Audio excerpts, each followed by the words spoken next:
మీరు మీ అభిమాన shows and serials TV కన్నా ముందు ఈటీవీ విన్ యాప్లో చూడండి. Download and subscribe to ETV win app. 99 రూపాయలు మాత్రమే.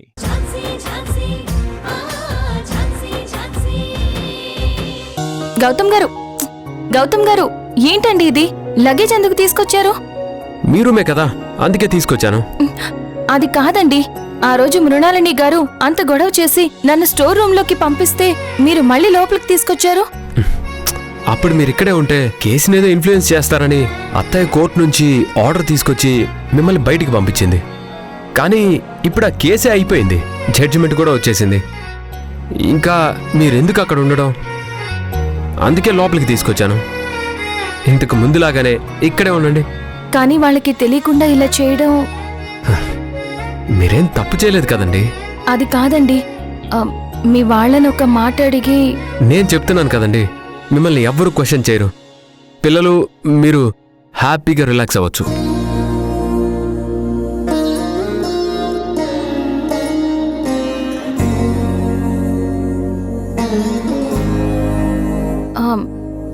సారీ గౌతమ్ గారు. సారీనా? ఎందుకండి?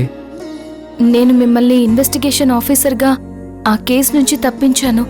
ఆ టైంలో మీరు చాలా బాధపడ్డారు. మీ కెరియర్కి అదొక బ్లాక్ మార్క్.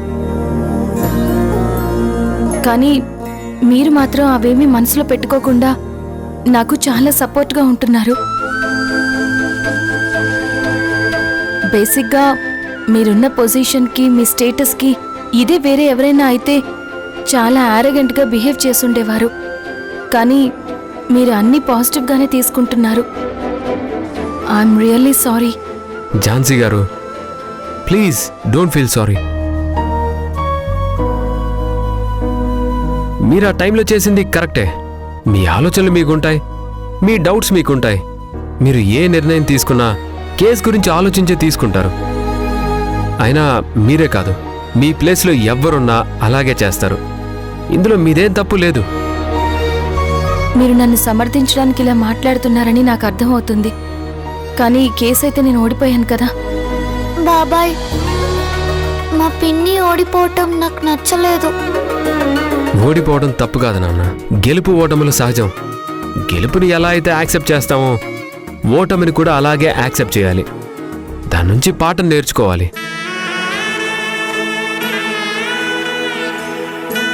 అయినా మీ పిన్ని ఓడిపోలేదు నాన్న. మీ పిన్ని ఏదైనా కేస్ టేకప్ చేస్తే గెలవడమే తప్ప ఓడిపోదు.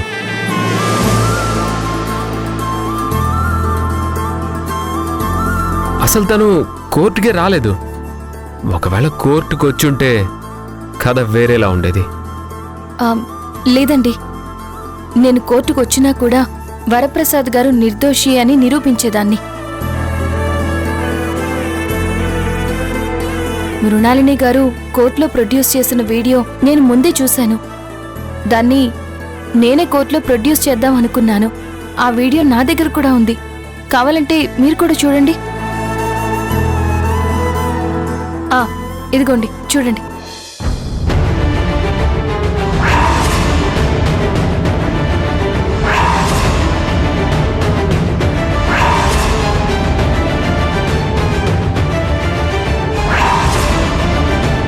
యాక్చువల్గా యాక్సిడెంట్ చేసింది వేరే వ్యక్తి, కానీ నేనే వరప్రసాద్ గారు అనుకుని పొరపాటు పడ్డాను.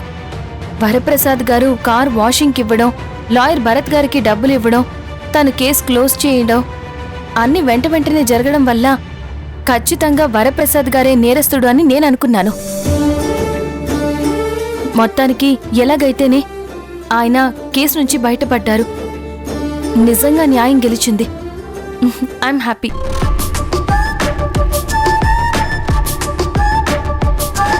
గుడ్ నైట్ బాబాయ్. గుడ్ నైట్ బాబాయ్. Good night.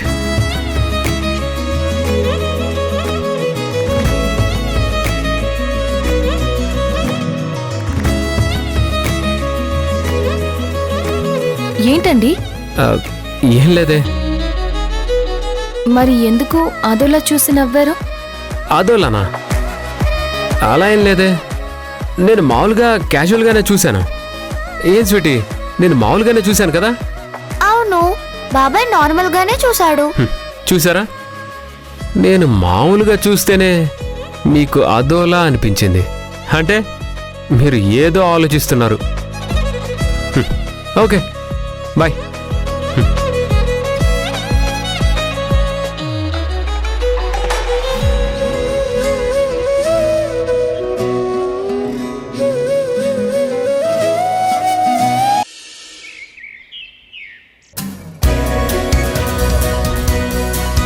రే సోమేష్, రే మురళి, ఏంట్రా పేపర్లో మునిగిపోయినట్టున్నావు? అదేం లేదురా, నీకోసమే వెయిట్ చేస్తున్నాను. ఏమా, ఎలా ఉన్నావు? బాగున్నానన్నయ్య, మీరెలా ఉన్నారు? బ్రహ్మాండంగా ఉన్నానమ్మా. కూర్చోండి కూర్చోండి.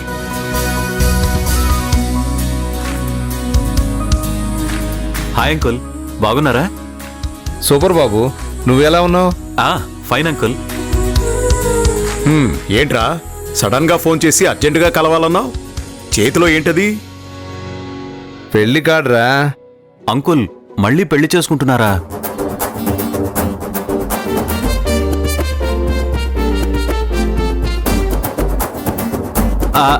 అయ్యో సారీ సారీ, జస్ట్ కిడ్డింగ్. మీ చిన్నోడు భలే జోకులేస్తాడనుకుంటా. ఏం లేదురా, మా అబ్బాయి పెళ్లి పెట్టుకున్నాం. అదేంట్రా ఇంత సడన్ గా? ఏం చేస్తాం, ఇప్పుడు అన్నీ మన చేతిలో ఉన్నాయా ఏంటి? ఇది 1985 కాదురా, 2025. మనం మన పేరెంట్స్ మాట విన్నాం కానీ మన పిల్లలు మన మాట వింటలేదు కదా. వాళ్ళకి నచ్చినట్టు ఉంటున్నారు, వాళ్ళకి నచ్చిన వాళ్ళని పెళ్లి చేసుకుంటున్నారు. మనం జస్ట్ ప్రేక్షక పాత్ర వహించాల్సిందే. అరే, కనీసం నేనొకరిని ఇలా ప్రేమిస్తున్నాను, పెళ్లి చేసుకోవాలనుకుంటున్నాను అని ముందుగా మనతో చెప్తే ఏమవుతుందిరా? మనమేమన్నా వాళ్ళని కాదంటావా? వాళ్ళ ఇష్టాన్ని వద్దంటావా? నీకు నచ్చిన అమ్మాయి రాధ. ఆగు రాకేష్, గడప దాటావంటే ఈ ఇంటికి నీకు ఏ సంబంధం ఉండదు, ఎలాంటి రక్త సంబంధం ఉండదు.